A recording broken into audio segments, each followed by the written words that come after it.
Imagine a religious order of warrior monks, sworn to poverty and chastity, who somehow became the richest, most powerful financial institution in the entire medieval world. It sounds like a contradiction, doesn't it? Yet, this is the astonishing true story of the Knights Templar. They were the guardians of pilgrims, the shock troops of the Crusades, but their real genius lay not in their swords, but in their ledger books. They built an economic empire that spanned kingdoms, controlled immense wealth, and pioneered financial systems centuries ahead of their time. But like many stories of unchecked power and vast riches, their tale ends in betrayal, torture, and a spectacular, bloody downfall orchestrated by a king whose greed knew no bounds. This is how the monks became bankers, and how their wealth ultimately destroyed them. Our story begins in the aftermath of the First Crusade, around 1119.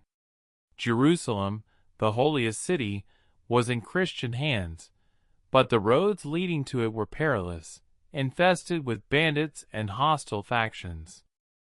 Pilgrims, often carrying their life savings to offer at the holy sites, were easy targets. Something had to be done to protect them. This dire need gave birth to a new kind of warrior. 9 French knights, led by Hugues de Payens, approached King Baldwin II of Jerusalem with a radical proposal. They would dedicate themselves to protecting these pilgrims, living by monastic vows while wielding swords.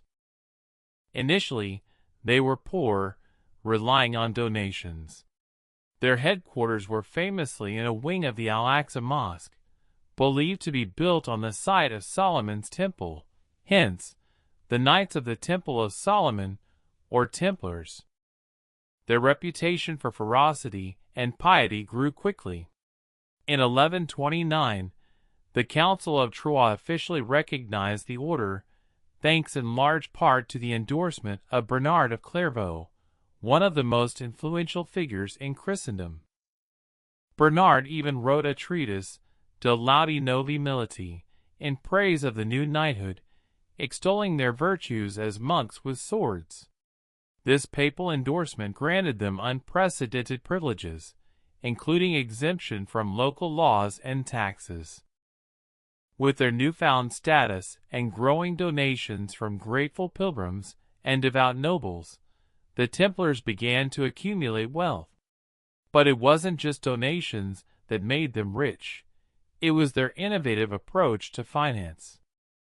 Their core business, protecting pilgrims, quickly evolved. Pilgrims still needed protection, but they also needed a safe way to transport their money without carrying it on dangerous roads. The Templars offered a solution. Deposit your funds at a Templar preceptory in your home country and receive a letter of credit. You could then present this letter at another Templar house in the Holy Land and withdraw your money. This wasn't an entirely new concept.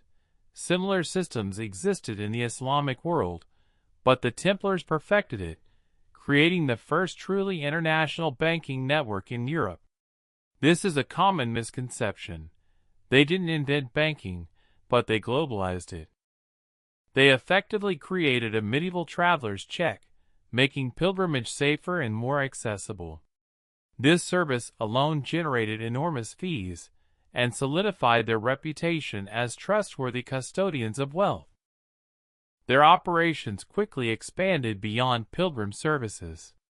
Kings, nobles, and even the Pope began entrusting their treasures to the Templars. Why? Because Templar preceptories were the safest places in a turbulent age. They also became master moneylenders.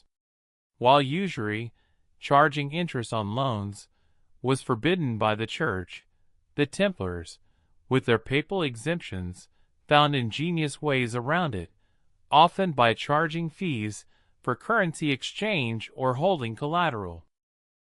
They managed royal treasuries, collected taxes, and even financed entire crusades. King Louis IX of France, for example, relied heavily on Templar loans and financial administration during his Crusades in the mid-13th century. Their vast network of castles, farms, vineyards, and ships across Europe and the Middle East wasn't just military infrastructure. It was a sprawling, self-sustaining economic engine. They were, quite literally, too big to fail. The Temple in Paris, their headquarters in France, became the central bank of Europe. It was a formidable fortress, housing vast sums of gold, silver, and precious jewels, alongside countless financial records. This accumulation of wealth and power, however, began to breed resentment. Their exemption from national laws meant they answered only to the Pope, creating a sovereign entity within the borders of various kingdoms. Imagine a multinational corporation today, but with its own army, its own laws, and billions in assets, all operating largely outside government control. That's essentially what the Templars became. The loss of Acre in 1291, the last major Crusader stronghold in the Holy Land, was a turning point. It stripped the Templars of their primary raison d'etre, protecting pilgrims and fighting infidels. With no Holy Land to defend, their immense wealth and military might seemed less justified, and more threatening, to European monarchs. The stage was set for their demise. Enter King Philip IV of France, known as Philip the Fair. He was a man deeply in debt, having waged costly wars with England and Flanders, and he owed a considerable sum to the Templars. Philip had already shown a ruthless streak, expelling Jews and Italian bankers from France to seize their assets. The Templars, with their vast wealth, were an even bigger prize. His debt was their death warrant. Philip began a campaign of defamation, spreading rumors of heresy, idol worship, and unspeakable rites within the order. These were baseless accusations, designed to turn public opinion against them. On Friday, October 13, 1307, a date forever associated with bad luck, Philip launched a coordinated, kingdom-wide operation. Every Templar in France was arrested simultaneously. The charges were outlandish: spitting on the cross, denying Christ, worshipping an idol named Baphomet, homosexual acts. These were designed to shock and horrify the pious medieval populace.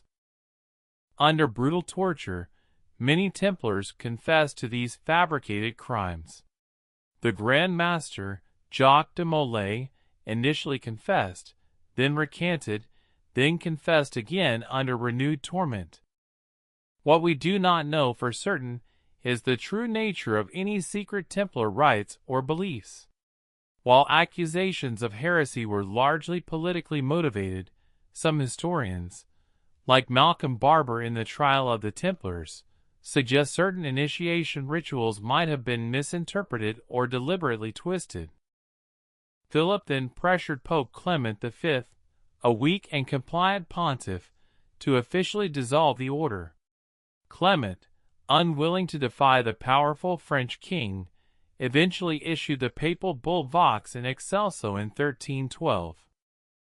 The bull dissolved the Templar order, not explicitly condemning them of heresy, but rather stating it was not without bitterness and sadness of heart, not by definitive sentence, but by apostolic provision. Their assets were nominally transferred to the Knights Hospitaller, another military order, but Philip managed to seize a significant portion for the French crown, effectively erasing his massive debts. On March 18, 1314, Jacques de Molay, along with Geoffrey de Charny, preceptor of Normandy, was brought to aux Juifs in Paris to be burned at the stake as a relapsed heretic. As the flames engulfed him, legend says de Molay cried out, cursing Philip IV and Pope Clement V, summoning them to appear before God's judgment within a year.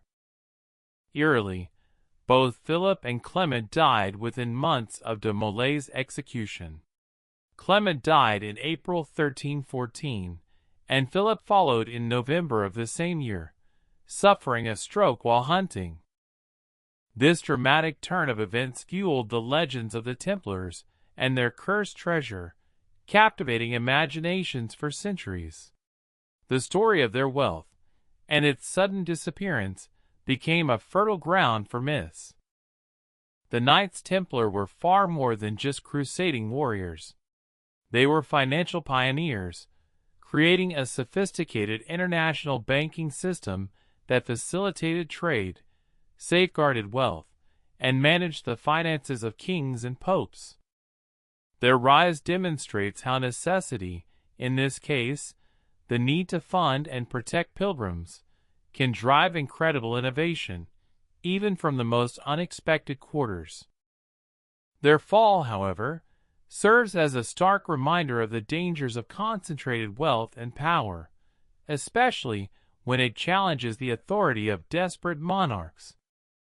The Templar story is a powerful lesson in financial history, showing us that the seeds of economic power can often lead to political vulnerability. They built an empire not of land, but of capital, a truly modern concept in a medieval world.